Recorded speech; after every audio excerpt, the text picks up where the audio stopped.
doesn't just happen. To accomplish anything of meaning, anything of significance takes time, it takes effort, it takes sacrifice, it takes a lot of hard work. And so let me start by first thanking this guy right here, Matt Huffman. You will find no better elected official than this man. The integrity he has, the passion he brings to his job, and he also happens to be my best friend in this business. He is the right guy to champion this issue in our state, sitting beside another guy who has championed, as Matt said, for many years, in John Husted. And all the other speakers who've spoke thus far, I want to thank all of them, because this is a fundamental issue for our time. But most importantly, I want to thank who Matt just talked about. I want to thank Tara and Sherry and every parent out there. Matt's exactly right. We deal, John and Matt and I, we deal with lobbyists all the time. They come talk to us, and they're not bad people, they're good people.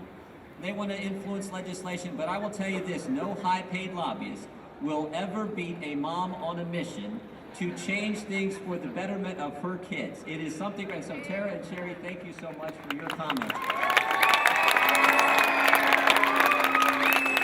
You guys have been standing here for over an hour, and I think I'm about the last one, so I'll be brief. I just want to make two key points. They've already been talked about already by some of our previous speakers. First of all is this, to experience the American dream, you have to have a quality education, particularly in a high-tech 21st century world that we live in. Someone quoted the Declaration, which I tell people, next to Scripture, the greatest words ever put on paper were that started the Declaration of Independence, that started this great experiment in liberty we call America, where the founders wrote down, we hold these truths to be self-evident, all are created equal, endowed by our Creator with certain inalienable rights, and among these are life, liberty, and the pursuit of happiness. And here's the basic fact. You can't pursue happiness if you don't have a quality education, if you don't have the liberty to go to the school that you know will give your son or daughter the best possible education and the ability to compete in the high-tech world we live in. That's just fundamental. And then the second point is this, and everyone has said this, and it's so true. Parents are smarter than politicians. I know that won't be any surprise to y'all. And even though in some cases, some parents make poor decisions, now they're really bringing out the noise for our around here. Even though in some cases, some parents make poor decisions about their kids, in the vast majority of cases, parents make infinitely better decisions about the well-being of their child than any politician or bureaucrat can ever dream of making. And that's what this is ultimately about.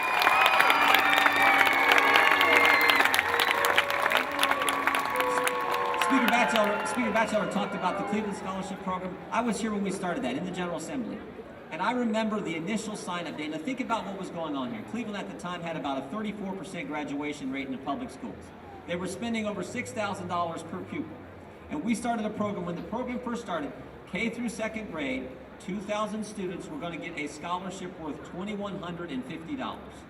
On the initial sign-up day, parents were kicking and fighting and scratching to get to the front of that line to get that scholarship. And think about what these parents were saying. They were saying, you can keep the $6,000. You can keep the extra $4,000 of educational investment. I want the scholarship. Keep the money. I want the freedom. Powerful statement that shows you what's at stake in this issue. Parents know what's best for their kids. And remember this, every single time we have expanded opportunity for kids, expanded choice for kids and for families, every single time the establishment fought it. John Husted knows this, Matt.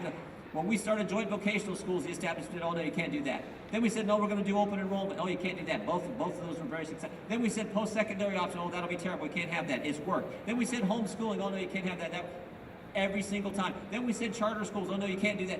Every single time the establishment opposed it, they'll oppose us now, we know that.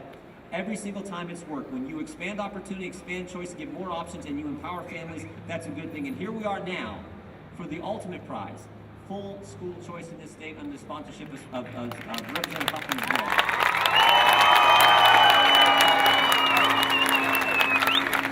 And remember, we probably aren't going to get a fair shake from the national press. I'm in Washington, and I know how the national press is. They never give us a fair deal. I always like the old. Any of you ever read Cal Thomas? You read Cal syndicated column. He has a great line when he's talking about the way normal people think about things and the way the national press views things. He says, I get up every morning, I read my Bible and the New York Times, so I can see what each side's up to. A lot of truth to that. So just remember this, keep the smile on your face, keep fighting, because facts and truth and history are on our side. And if we just keep doing what Americans have done for 200 plus years, pushing for freedom, good things will happen. Remember, keep this attitude, the David attitude. I'll finish here. You all know the old story. When the Philistines were camped against the Israelites, and every day the Philistine giant walked out and issued the challenge, who will fight Goliath?